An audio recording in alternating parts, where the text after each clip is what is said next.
Merhaba arkadaşlar, örgü kanalıma hoş geldiniz. Kız bebeklerimizin kumaş elbiselerinin roba bölümünde kullanılmak için bu şekilde güzel bir tığ işi roba çalışması yaptım. Bugün bunun anlatımını sizlerle paylaşmak istiyorum. Ben bugün roba örgüsünü 1-2 yaş arası ölçü için yaptım arkadaşlar. Ama siz bu roba örgüsünü yeni doğan bebek için yapabilirsiniz. Her yaş kız çocuklarınız için yapabilirsiniz. Bakın arkadan düğmeli yaptım. 2 düğme yaptım. Bu şekilde ince düğmeyi yapmayı tercih ettim. Siz istediğiniz gibi düğmeli yapabilirsiniz arkadaşlar. Ben arka bölüm olarak anlattım arkadaşlar. Ama bakın bu şekilde burayı ön bölüm olarak da kullanabilirsiniz. Pileli bir etek yaparak buraya diktiğiniz zaman çok güzel elbise olur arkadaşlar. Burayı da ön bölüm olarak kullanabilirsiniz. Burayı da ön bölüm olarak kullanabilirsiniz. Bu roba örgüsünde iplik olarak sarı ve beyaz renk iplik kullanmayı tercih ettim. Siz tercihinize göre istediğiniz marka iplik ve renkleri kullanarak bu örgüyü yapabilirsiniz. Kullandığım iplik üzerinde 100 gram iplikte 330 metre var. Bu iplikten bakın bir yumak iplikten bu kaldı arkadaşlar. 100 gram iplik bitmedi. Dediğim gibi siz istediğiniz marka iplik ve renkleri kullanarak yapabilirsiniz.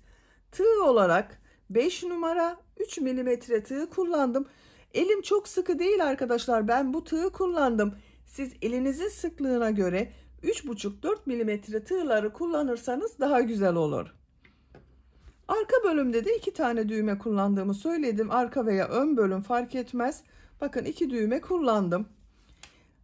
Bunun bitmiş olarak size ölçülerini söylüyorum. Başlamadan önce fikriniz olsun. Kol altının buradan gövde genişliğini ölçüyorum. 26 santimetre. Yüksekliğini ölçüyorum. Yakadan yükseklik 16 santimetre. Bu ölçüde 1-2 yaş arası bebek için güzel bir ölçü. İplik tığı hazırlayalım. Hep birlikte bu güzel roba çalışmamıza başlayalım. Örgü kanalıma abone değilseniz abone olmayı unutmayın lütfen.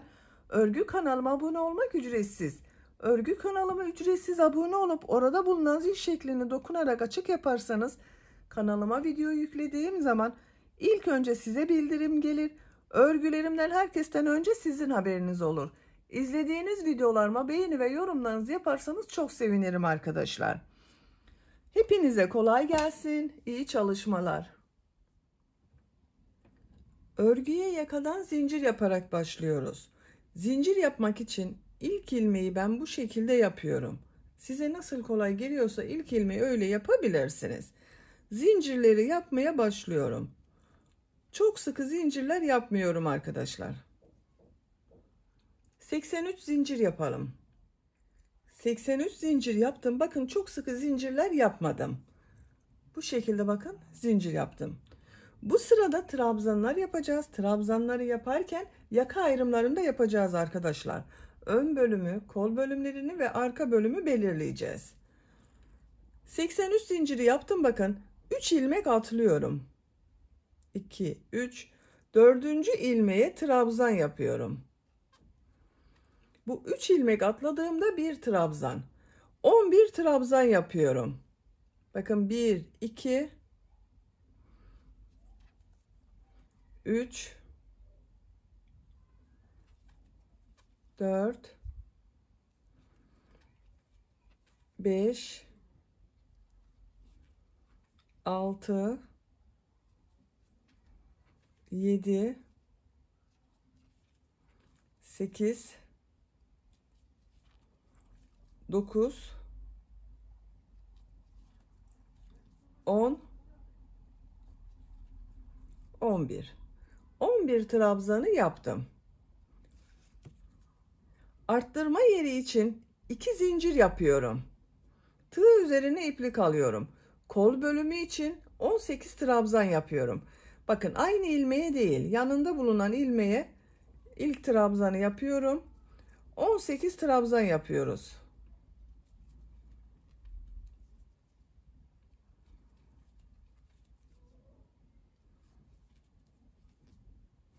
18 trabzanı yapalım. Kol için 18 trabzanı yaptım. 2 zincir yapıyorum. 22 trabzan yapıyorum.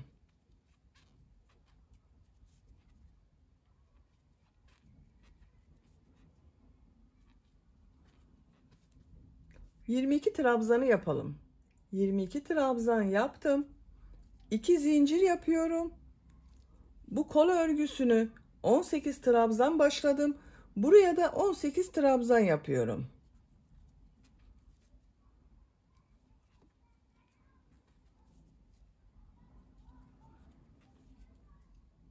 18 trabzanı yapalım.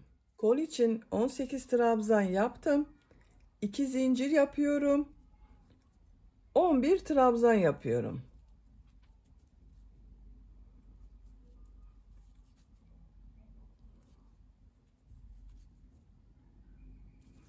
Bakın burada 11 trabzan ile başladım. Sıra sonunda da 11 trabzanı yapıyoruz. Sıra sonuna kadar devam edelim.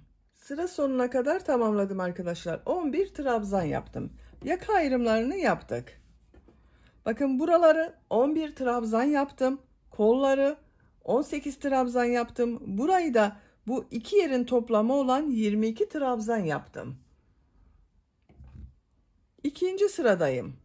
Bir zincir yapıyorum. Örgüyü çeviriyorum. Bu ikinci sırayı yaparken popcorn modelleri de yapacağız arkadaşlar. Ben sarı renkli iplik ile popcorn modelleri yapıyorum bugün. İlk 3 ilmek üzerine trabzan yapıyorum. Bakın ilk ilmek üzerine bir zincir yaptım. Trabzan yapıyorum. İkinci ilmeğe trabzan yapıyorum. Üçüncü ilmeğe trabzan yapıyorum. 3 trabzanı yaptım. Şimdi sarı renkli iplik alıyorum arkadaşlar. Bakın şu şekilde ilmek rengini sarı yapıyorum. Beyaz ipliği bekletiyorum. Kesmiyorum bakın. Beyaz iplik ile trabzanları yapacağız. Popcorn modellerinde sarı renkli yapacağız. Bakın ilmek rengi sarı. Bu ilmek üzerine popcorn modeli yapıyorum. Elimi takip ederseniz daha iyi anlaşılır. 1 2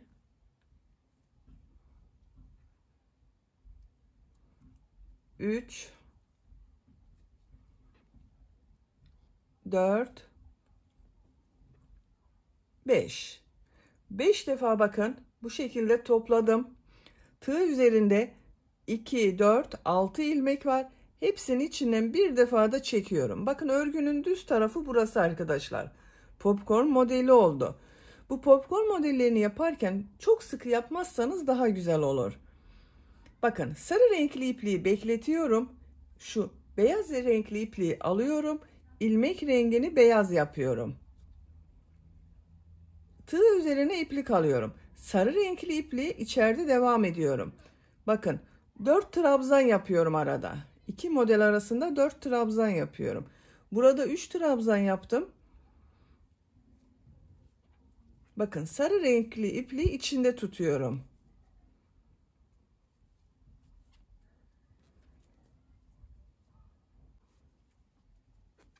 Dört trabzanı yaptım. Sarı renkli iplik içinde duruyor bakın.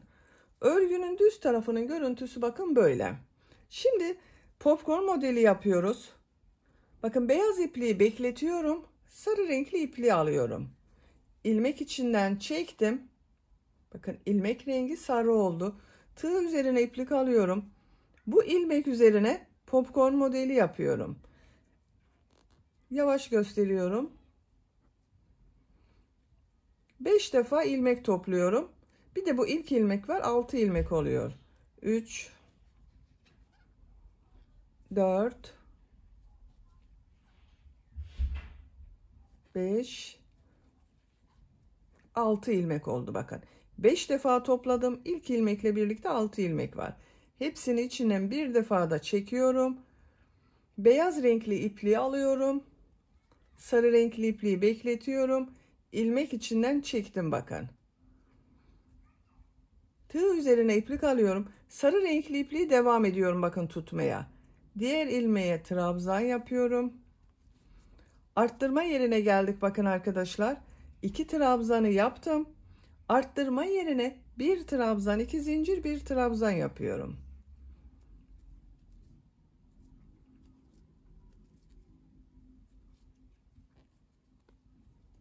Bir trabzan, 2 zincir, bir trabzan yaptım. Bakın bu şekilde oldu. Kol bölümündeyiz. Buraya da bu popcorn modellerini yapacağız.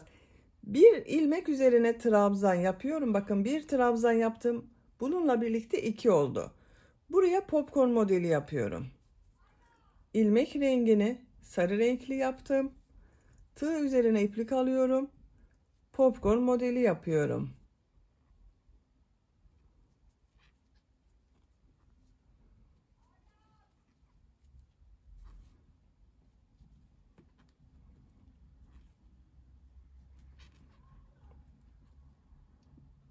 Hepsinin içinden bir defa da çekiyorum.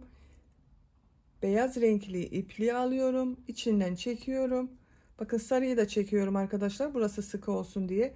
Tığ üzerine iplik alıyorum. 4 trabzan yapıyorum.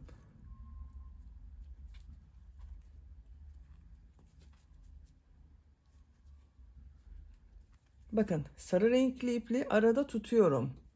Devam ediyoruz. Tekrar popcorn modelleri yapacağız. 3 4 ilmek rengini sarı renkli yapıyorum. Popcorn modeli yapıyorum.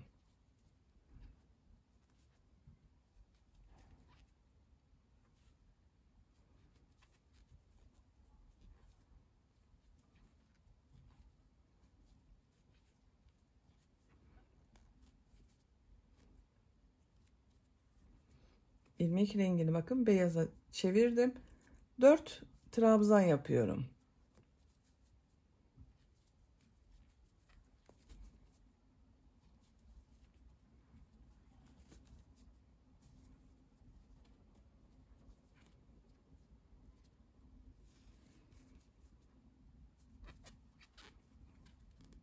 Dört beyaz renk iplik ile trabzan yaptım. Tekrar popcorn modeli yapıyorum.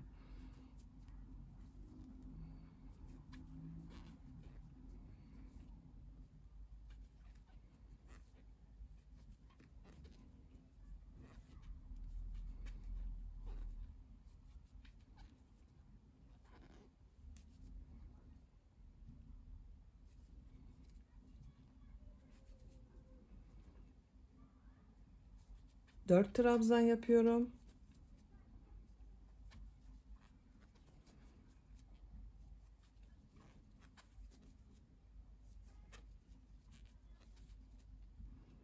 Tekrar popcorn modeli yapıyorum.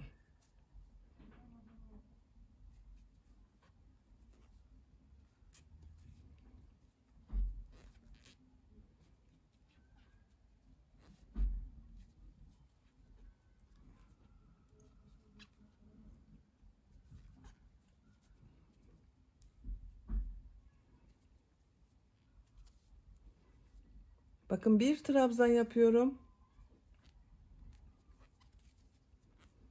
Arttırma yerine bir trabzan, 2 zincir, bir trabzan yapıyorum.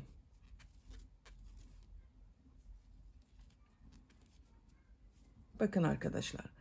Modellerimiz bu şekilde. Düz tarafının görüntüsü böyle.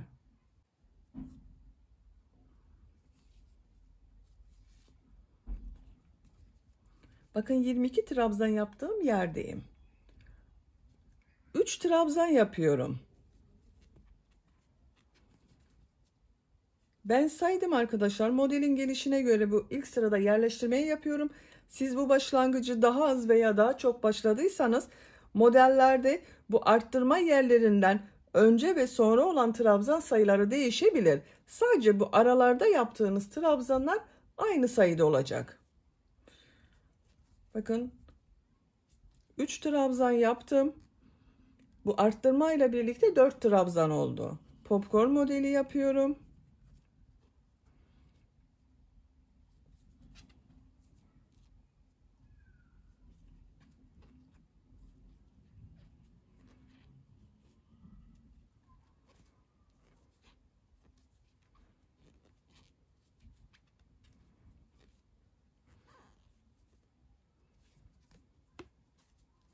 4 trabzan yapıyorum.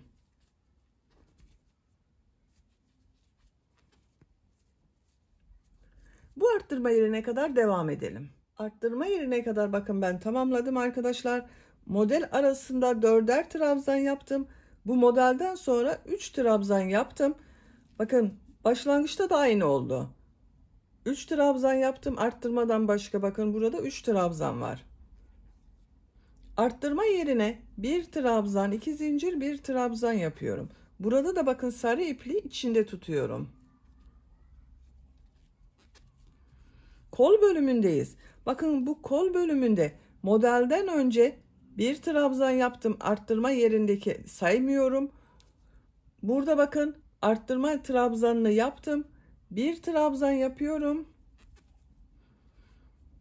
Popcorn modeli yapıyorum. 1 2 3 4 5.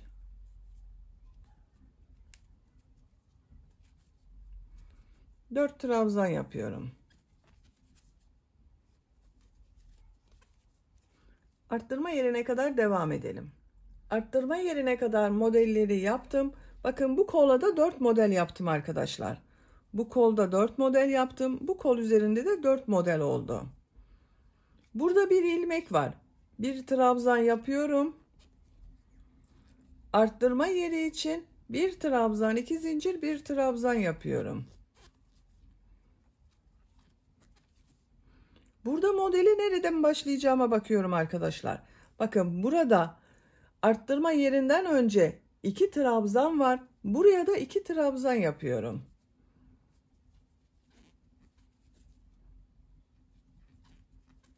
Popcorn modeli yapıyorum.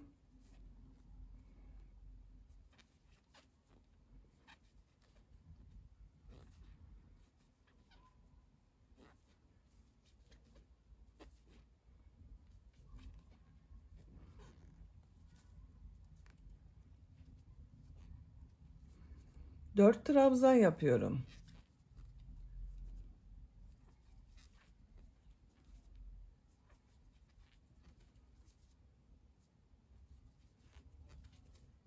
Tekrar popcorn modeli yapıyorum.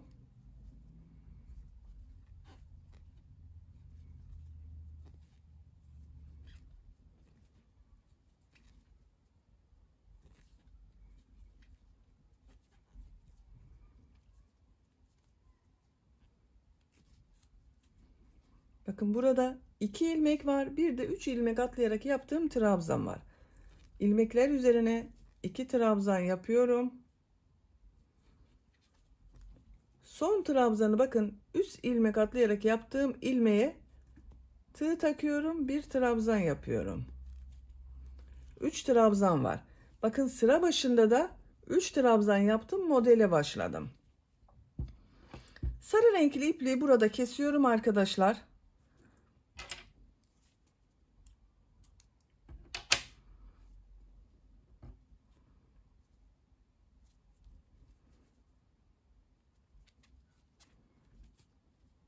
Bakın modelleri yerleştirdik. Bu şekilde oldu. Buralara 2 model oldu. Kol bölümlerinde 4 model. Buraya da 4 model var. Şimdi trabzan sırası yapacağız. Bir zincir yapıyorum. Örgüyü çeviriyorum. İlk ilmek üzerine trabzan yapıyorum.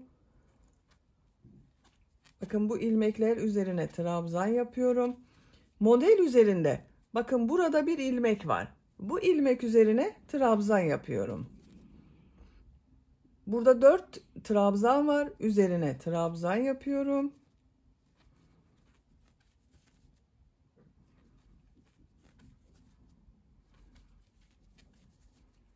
Model üzerine bakın bu ilmeğe trabzan yapıyorum arkadaşlar.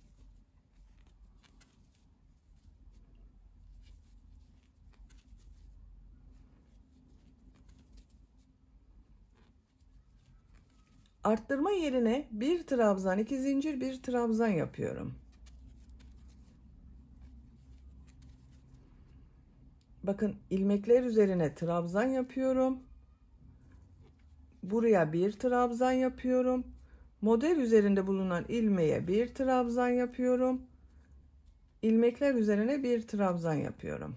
Bakın, arttırma yerlerinde bir trabzan, iki zincir, bir trabzan yapıyoruz. Diğer ilmekler üzerine birer defa trabzan yapıyoruz. Model üzerinde bulunan bu ilmeğe de trabzan yapıyoruz arkadaşlar. Arttırma yerlerinde bir trabzan, iki zincir, bir trabzan yapalım. Diğer ilmeklere birer defa trabzan yapalım. Sıra sonuna kadar devam edelim. Sıra sonuna kadar yaptım. Bakın, arttırma yerlerinde bir trabzan, iki zincir, bir trabzan yaptım. Diğer ilmekleri ve model üzerine de birer trabzan yaptım. Bir zincir yapıyorum. Örgüyü çeviriyorum. İlk ilmek üzerine trabzan yapıyorum. Diğer ilmeklere trabzan yaparak devam ediyorum. Arttırma yerine kadar devam edelim. Buraya kadar trabzanları yaptım. Arttırma yerine bir trabzan, iki zincir, bir trabzan yapıyorum.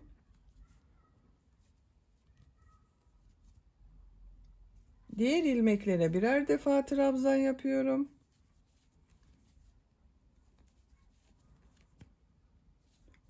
Bu arttırma yerinde burada ve burada bir trabzan, iki zincir, bir trabzan yapalım. Diğer ilmeklere birer defa trabzan yapalım. Sıra sonuna kadar tamamlayalım.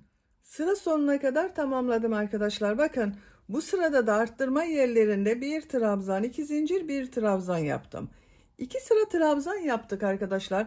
Bir sıra daha beyaz renk iplik ile trabzan yapıyorum. Bir zincir yapıyorum. Örgüyü çeviriyorum. İlk ilmek üzerine trabzan yapıyorum. Diğer ilmeklere trabzan yaparak devam ediyorum. Arttırma yerlerinde bir trabzan, iki zincir, bir trabzan yapalım.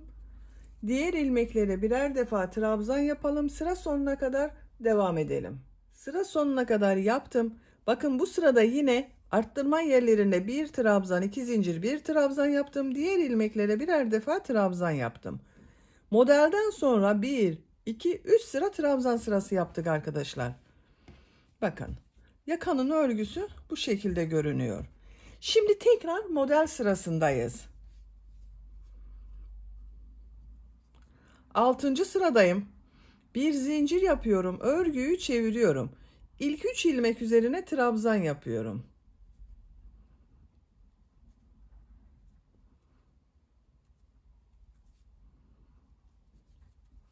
3 trabzanı yaptım. Bakın, bir alt sırada yaptığım modellerin tam üzerine yapıyorum arkadaşlar. Bakın, trabzanı takip ettiğim zaman bu ilmek üzerine model yapıyorum.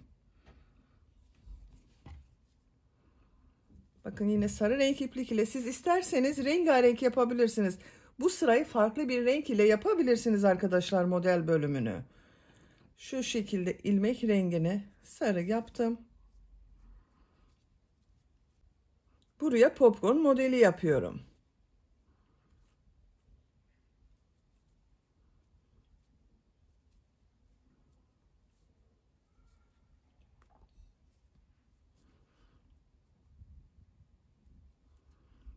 İlmek rengini beyaz yapıyorum. Model arasında yine 4 trabzan yapıyorum.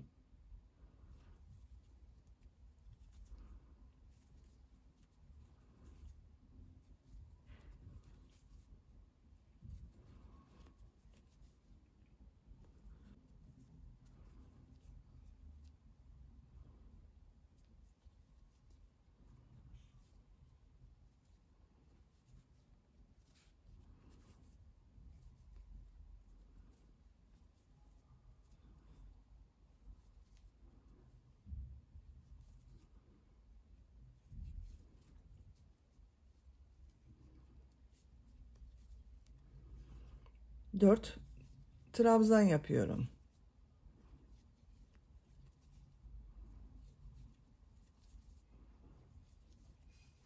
Bakın, burada 2 model yaptım. Bakın, bu modelin tam üzerinde bulunan ilmeklerde arkadaşlar. Buraya tekrar 3. modeli yapıyorum.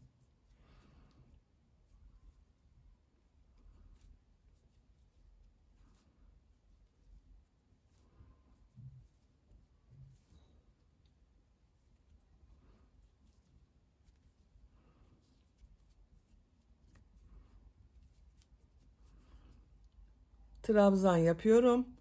Arttırma yerinde bir trabzan, 2 zincir, bir trabzan yapıyorum.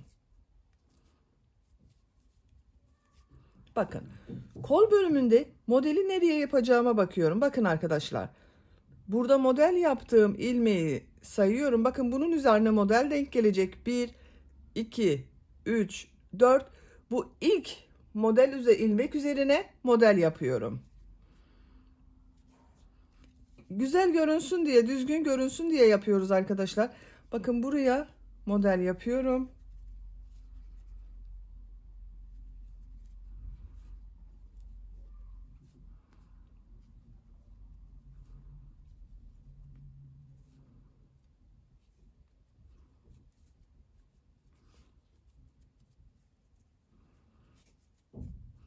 Arada 4 trabzan yapıyorum.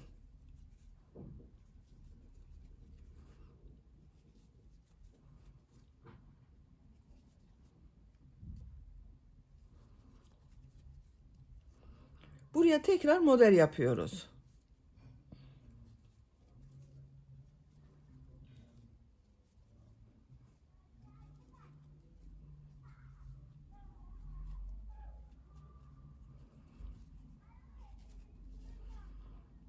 Dört trabzan yapıyorum.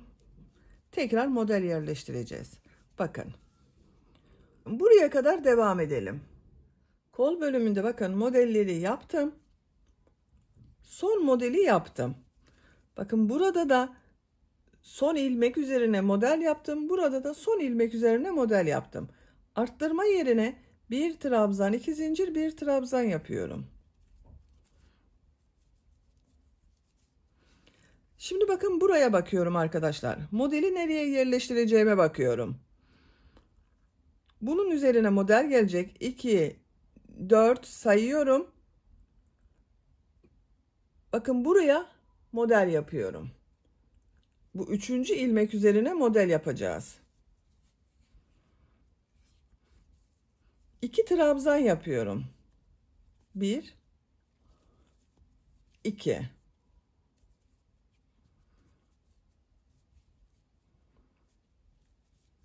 Popcorn modeli yapıyorum.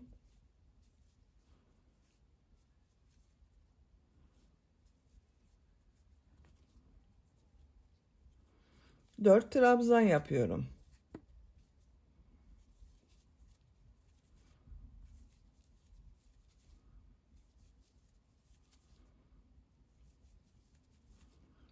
Bu ilmek üzerine yine model yapacağız. Bakın. Bu modelin üzerine denk geliyor. Modelleri yapalım. Arttırma yerinde bir trabzan, 2 zincir, bir trabzan yapalım. Kol örgüsünde yine şaşırırsanız arkadaşlar, bu kol örgüsüne bakabilirsiniz. Bakın, kol örgüsünde ilk ilmekler üzerine modelleri yaptım. Bu şekilde sıra sonuna kadar devam edelim. Modelleri sıra sonuna kadar yaptım. Sarı renk ipliği burada kesiyorum. Sıra sonunda bakın 1, 2, 3 ilmek üzerine trabzan yaptım. Bu sırada da modelleri yerleştirdik. Bakın arkadaşlar, bu bölümlerde 3 model, bu bölümlerde 2, 4, 6 model, bu bölümde de yine 6 model oldu. Görüntüsü böyle bakın. Şimdi trabzan sırasındayız. Bu iki model arasında 3 sıra trabzan yapıyordum. Onu yapıyoruz arkadaşlar. Bir zincir yapıyorum, örgüyü çeviriyorum. İlk ilmek üzerine trabzan yapıyorum. Diğer ilmeklere trabzan yaparak devam ediyorum. Model üzerine trabzan yapmayı unutmayın arkadaşlar. Yoksa ilmek sayınız azalır.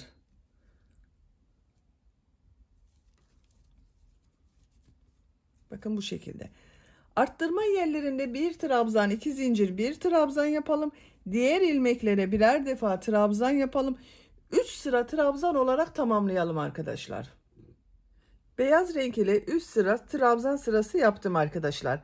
Yine arttırma yerlerinde bir trabzan, 2 zincir, bir trabzan yaptım. Model sırasındayız. Yakayı görelim. Bakın. Bu şekilde arkadaşlar. Görüntüsü böyle. Şimdi tekrar bu popcorn modellerini yapacağız. Bir zincir yapıyorum, örgüyü çeviriyorum. İlk ilmek üzerine trabzan yapıyorum. 3 trabzan yapıyorum sıra başında. Popcorn modeli yapıyorum.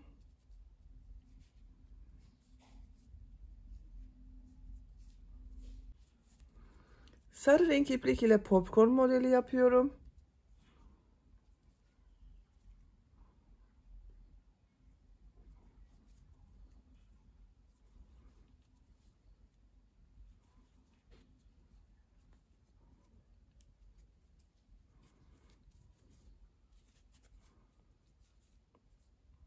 Dört trabzan yapıyorum. Bakın bu model yine burada yaptığım modelin tam üzerine gelen trabzana yaptım arkadaşlar. Buraya kadar devam edelim. Modelleri yaparak arttırma yapacağım yere kadar tamamladım. Bakın burada son ilmek üzerine model yaptım. Aralarda yine 4 trabzan yaptım. 5. ilmeklere modelleri yaptım. Tığ üzerine iplik alıyorum. Arttırma yerine bir trabzan, 2 zincir, bir trabzan yapıyorum. Kol örgüsündeyim. Kolda modeli nereye yapacağıma bakıyorum. Bir alt sırada bakın model bu ilmek üzerinde. İlmeği şu şekilde geldim. Bunun üzerine model yapacağız. 1, 2, 3, 4 ilmek var. Model yapacak ilmek yok arkadaşlar. Onun için bu 4 trabzanın üzerine trabzan yapıyorum.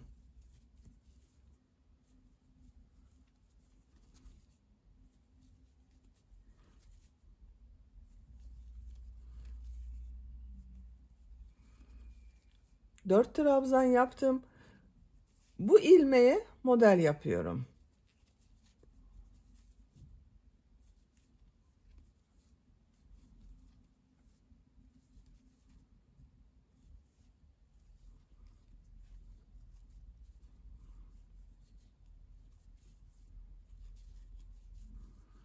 Dört trabzan yapıyorum. Bakın bu şekilde. Sıra sonuna kadar devam edelim. Bakın buraya kadar arkadaşlar. Arttırma yerinde yine sizinle yaparız. Arttırma yapacağım yere kadar modelleri yerleştirdim. Buraya da 6 model yerleştirdim arkadaşlar. Bakın 2, 4, 6. Sıra sonunda 4 ilmek üzerine trabzan yaptım. Arttırma yerine bir trabzan, 2 zincir, bir trabzan yapıyorum. Modeli burada nereye yerleştireceğime bakıyorum bakın arkadaşlar. İlk modele. Bu ilmek üzerine bakın model yapacağız. 2, 4 ilmek sayıyorum. Bakın bu ilmeğe model yapacağız. Bir trabzan yapıyorum. Bu ilmek üzerine model yapıyorum. Popcorn modelini yapıyoruz.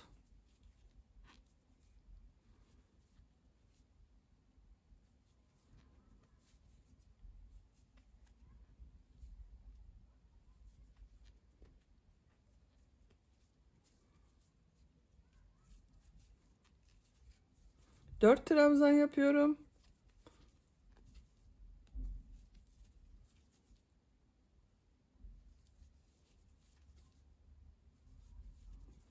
Tekrar model yapıyoruz buraya.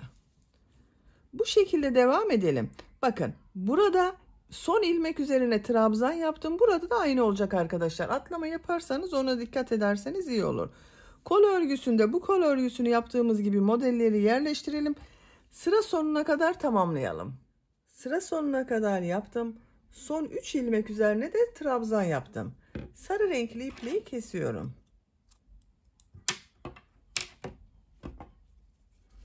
Bakın arkadaşlar. Bu şekilde oldu yaka görüntüsü.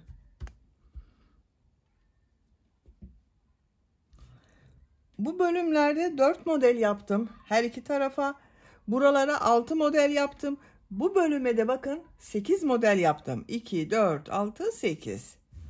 Şimdi trabzan sırasındayım. Beyaz renkli iplik ile trabzan sırası yapıyorum. Bir zincir yapıyorum. Örgüyü çeviriyorum. İlk ilmek üzerine trabzan yapıyorum. Diğer ilmeklere trabzan yaparak devam ediyorum.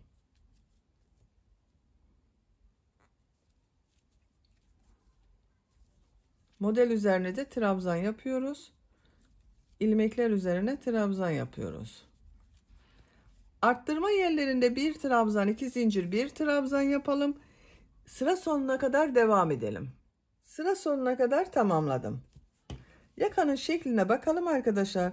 Bakın model üzerinden 3. model sırası üzerinden bir sıra trabzan sırası yaptım. Görüntü bu şekilde. Siz bunu 6-12 aylık bir bebek için yapıyorsanız buradan itibaren kol ayrımlarını yapabilirsiniz. Ben bir sıra daha beyaz renk iplik ile trabzan sırası yapıyorum. Bakın santimetre olarak ölçüyorum. 10 santimetre yükseklik var.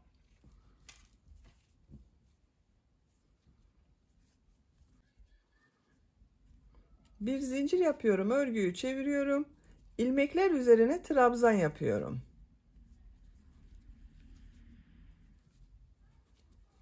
Arttırma yerlerinde yine bir trabzan, 2 zincir, bir trabzan yapıyoruz. Sıra sonuna kadar devam edelim. Sıra sonuna kadar yaptım. Modelden sonra 2 sıra beyaz renk iplik ile trabzan sırası yaptım. Bakın arkadaşlar, yakanın görüntüsü böyle.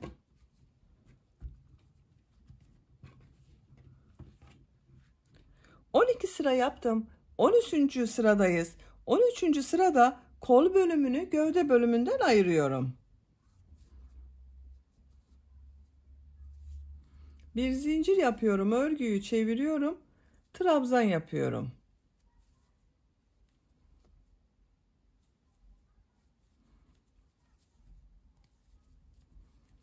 Buraya kadar devam edelim. Arttırma yaptığım 2 zincire kadar trabzan yaptım. Bu arttırma yerine 2 trabzan yapıyorum. Kol altı için bir zincir yapıyorum. Tığ üzerine iplik alıyorum. Kolda bulunan bütün ilmekleri atlıyorum. Bakın, bu arttırma yerine 2 trabzan yapıyorum.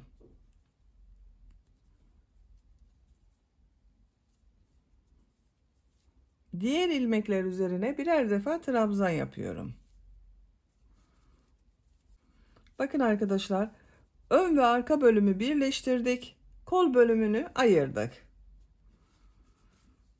Buraya kadar devam edelim. Buraya kadar bakın, trabzanları yaptım. 2 trabzan yapıyorum. Kol altı için bir zincir yapıyorum. Tığ üzerine iplik alıyorum. Kolda bulunan bütün ilmekleri atlıyorum. Bu 2 zincir üzerine 2 trabzan yapıyorum. Diğer ilmeklere birer defa trabzan yapıyorum. Bakın arkadaşlar, bu kol altı da böyle oldu. Sıra sonuna kadar devam edelim. Sıra sonuna kadar tamamladım. Bakın arkadaşlar, bu sırada kol bölümüne gövde bölümünden ayırdım. Ön ve arka bölümü bir zincir ile kol altında birleştirdim. Bakın, açık olarak görelim. Bu şekilde.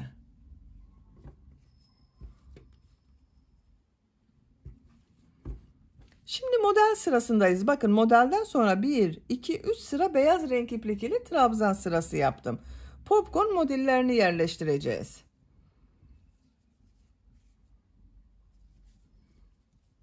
Bir zincir yapıyorum, örgüyü çeviriyorum. İlk 3 ilmek üzerine trabzan yapıyorum.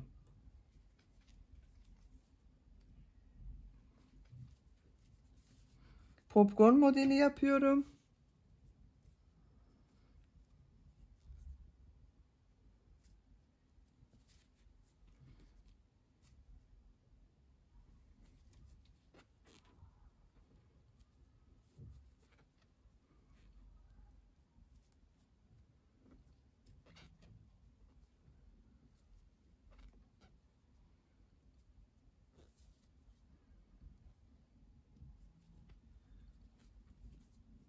Dört trabzan yapıyorum.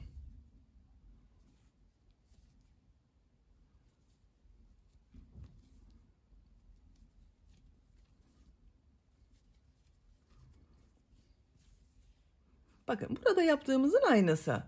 Buraya kadar devam edelim. Buraya kadar modelleri yaptım. 4 model yaptım bakın. 5. modeldeyim. Popcorn modeli yapıyorum ilmek üzerine.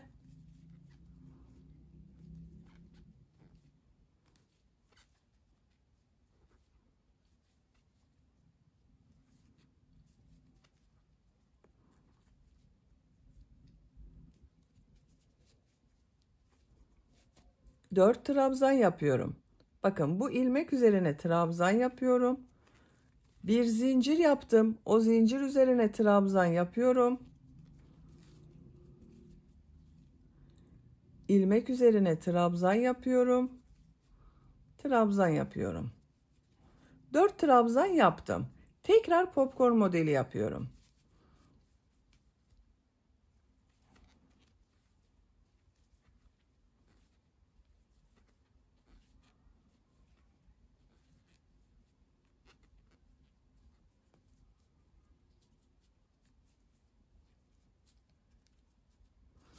Dört trabzan yapıyorum. Model yapıyorum. Bakın kol altının görüntüsü böyle. Diğer model burada yaptığım ilmeğin tam üzerine denk gelecek arkadaşlar. Bakın bu ilmek üzerine yapacağız. 4 trabzan yapıyoruz. Bir popcorn modeli yapıyoruz. Bu şekilde sıra sonuna kadar devam edelim. Sıra sonuna kadar tamamladım. Sarı renkli ipliği kesiyorum yine.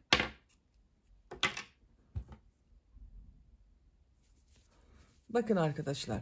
Bu sırada da popcorn modellerini yaptım. 2, 4, 6, 8, 10, 12, 14, 16, 18, 20 model oldu.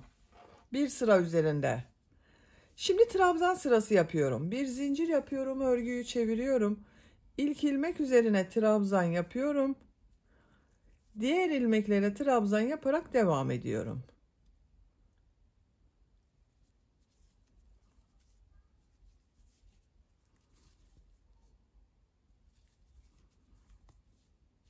Sıra sonuna kadar devam edelim.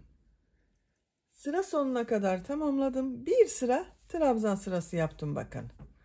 Görüntüsü şu şekilde oldu. Bu tarafın görüntüsü de böyle arkadaşlar.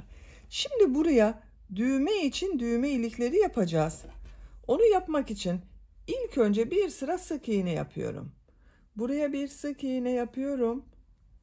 Sık iğne yapıyorum.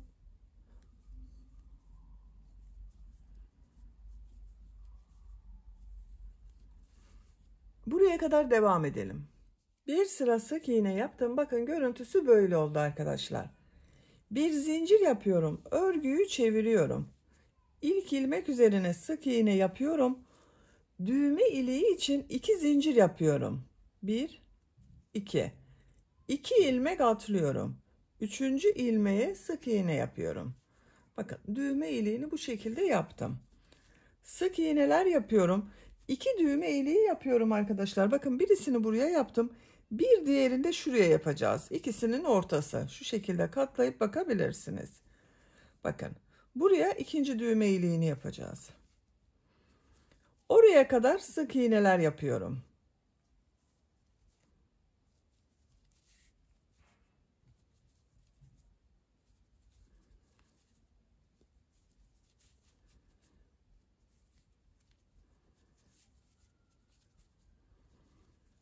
Bakın buradayım. Düğme iliği için 2 zincir yapıyorum. 2 ilmek atlıyorum. Sık iğne yapıyorum.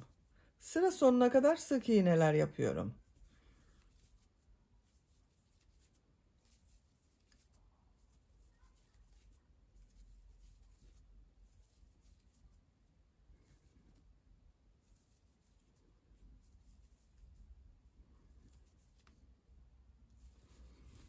Bakın bir düğme iliğini buraya yaptım. İkinci düğme iliğini buraya yaptım.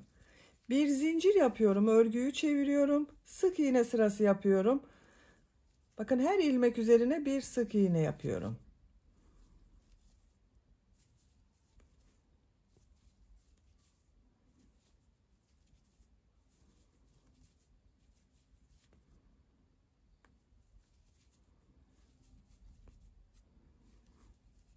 Bu 2 zincir üzerine 2 sık iğne yapıyorum.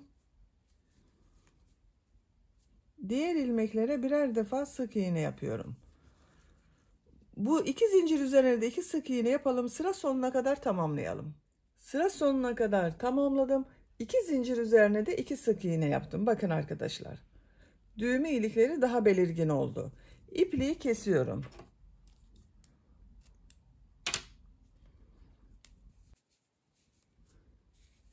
Şimdi diğer patada düğme için pat yapacağız arkadaşlar. Yaka başlangıcından başlıyorum. Bu ilmekten ilmek yapıyorum. Bir zincir yapıyorum, sık iğne yapıyorum.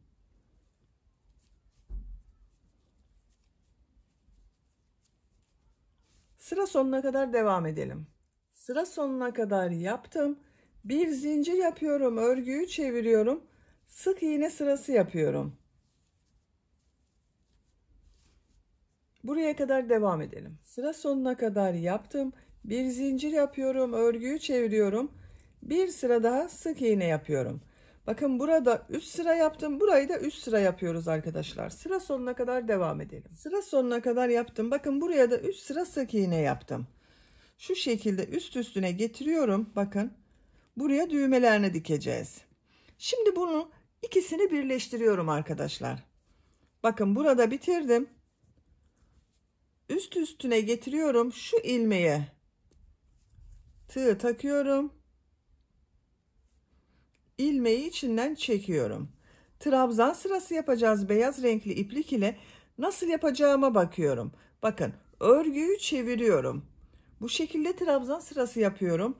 2 zincir yapıyorum. Gördüğüm ilmek üzerine trabzan yapıyorum. Diğer ilmeklere de trabzan yapıyorum. Bu şekilde sıra sonuna kadar devam edelim. Buraya kadar trabzanı yaptım. Bakın şimdi bunu birleşimini yapacağız arkadaşlar. Burada 1, 2, 3 ilmek var. Burada da 3 ilmek bıraktım. 1, 2, 3. Bakın şu şekilde tutuyorum. Bu ilmeğe tığ takıyorum. Karşıdan bakın yaka ucunda bulunan ilk ilmeğe tığ takıyorum. İplik aldım. Trabzan yapıyorum. İkinci ilmeğe tığ takıyorum. Karşıdan ikinci ilmeğe tığ taktım. Trabzan yapıyorum. Bakın bu ilmeğe tığ taktım. Karşıdan tığ taktım. Trabzan yapıyorum. İlk yaptığım bu 2 zincir var bakın. Bununla ilmek kaydırma yaparak birleştiriyorum. Bakın burayı birleştirdik. Görüntüsü böyle oldu. Şimdi bir sıra daha trabzan sırası yapıyorum. 2 zincir yapıyorum. Örgüyü çeviriyorum. Her ilmek üzerine bir trabzan yapıyorum. Sıra sonuna kadar devam edelim. Sıra sonuna kadar yaptım. Son ilmeği ilk yaptığım bu ilmek ile ilmek kaydırma yaparak birleştiriyorum. İpliği kesiyorum.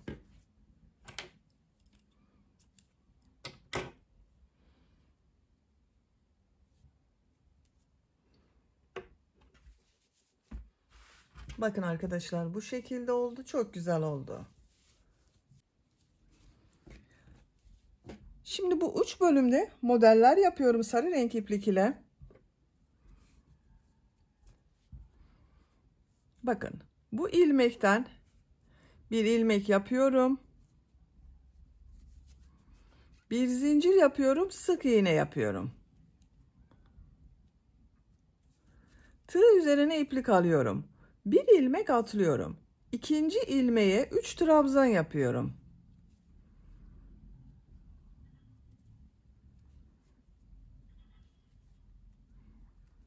Üç trabzan yaptım. 2 zincir yapıyorum. Bakın son yaptığım trabzanı şu ilmeğe şu şekilde tığ takıyorum.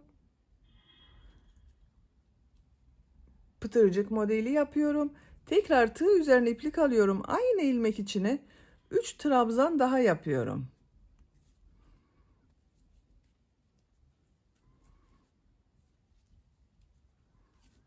Bakın 3 trabzan yaptım. Bir pıtırcık modeli yaptım. 3 trabzan yaptım. Bir ilmek atlıyorum. İkinci ilmeğe sık iğne yapıyorum.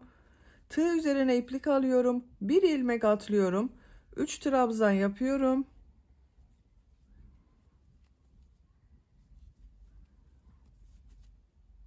İki zincir yapıyorum. Pıtırcık modeli yapıyorum. Aynı ilmeğe 3 trabzan daha yapıyorum.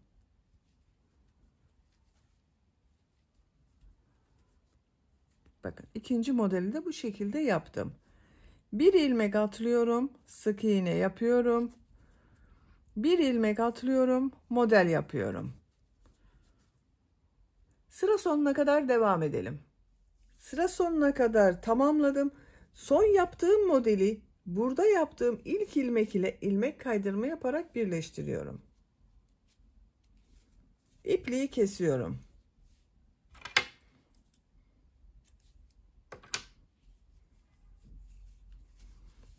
Bakın arkadaşlar bu şekilde oldu.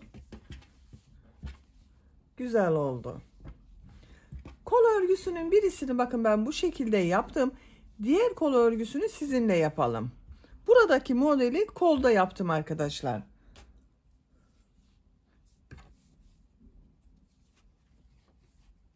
Sarı renkli iplik ile kol altından başlıyorum. Kol altında yaptığım bakın bu bir zincir üzerine iplik bağlıyorum. Bir ilmek yapıyorum. Tığ üzerine iplik alıyorum. Bu bir ilmeği atlıyorum. Bu ilmek üzerine 3 trabzan yapıyorum.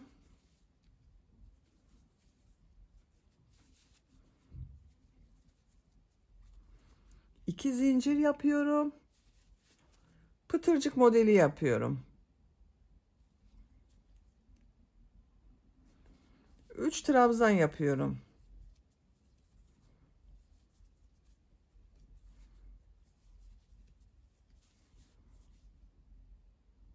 Bir ilmek atlıyorum. Sık iğne yapıyorum. Tığ üzerine iplik alıyorum. Bir ilmek atlıyorum.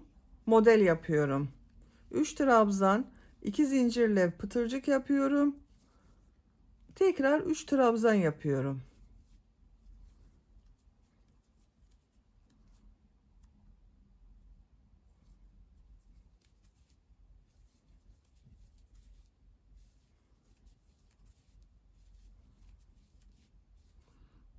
Bir ilmek atlıyorum. İkinci ilmeğe sık iğne yapıyorum.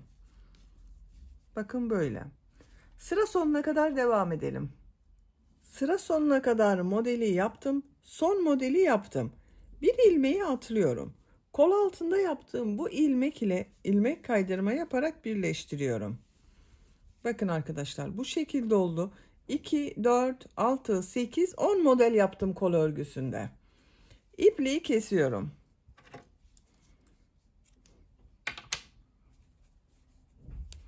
Diğer kol örgüsünde bu kol örgüsü gibi başlayıp tamamlayabilirsiniz. Bakın bu şekilde oldu. Çok güzel oldu roba örgüsü. Şimdi yaka çevresine başlıyoruz arkadaşlar. Yaka örgüsüne bakın buradan başlıyorum. Bu ilmekten ilmek yapıyorum.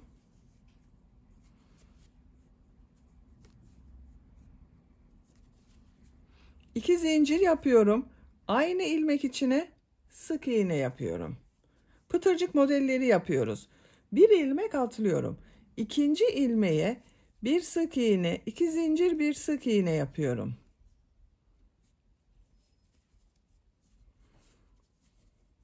İplik ucunu da içeride tutuyorum bakın arkadaşlar.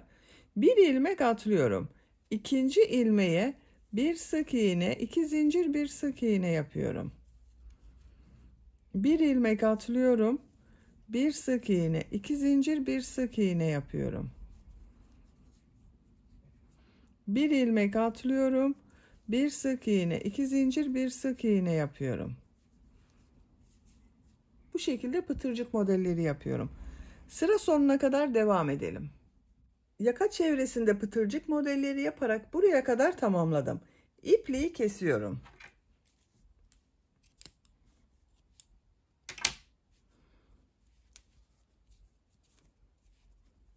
Bakın arkadaşlar, bu şekilde oldu.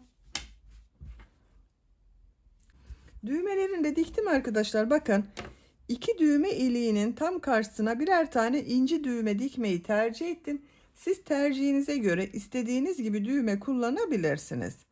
Şu şekilde takıyorum. Bakın, roba hazır. Bunu herhangi bir kumaşa, etek yaparak, büzgülü bir etek yaparak kumaşa dikebilirsiniz. Bitmiş olarak size ölçülerini söylüyorum. Kol altının buradan gövde genişliğini ölçüyorum. 26 santimetre. Yüksekliğini ölçüyorum. Yakadan yükseklik 16 santimetre. Bu ölçüde bir yaş bebek için güzel bir ölçü oldu. Bakın arkadaşlar, kol genişliği böyle çok güzel oldu. Örgü anlatımının sonuna gelmiş oldum. Beni dinlediğiniz ve izlediğiniz için hepinize çok teşekkür ederim. Örgü kanalıma abone değilseniz abone olmayı unutmayın lütfen. Örgü kanalıma abone olmak ücretsiz. Örgü kanalıma ücretsiz abone olup orada bulunan zil şeklini dokunarak açık yaparsanız kanalıma video yüklediğim zaman ilk önce size bildirim gelir. Örgülerimden herkesten önce sizin haberiniz olur. İzlediğiniz videolarıma beğeni ve yorumlarınızı yaparsanız çok sevinirim arkadaşlar. Sizlerle yeni örgülerde görüşmek dileğiyle. Hoşça kalın, sevgiyle kalın.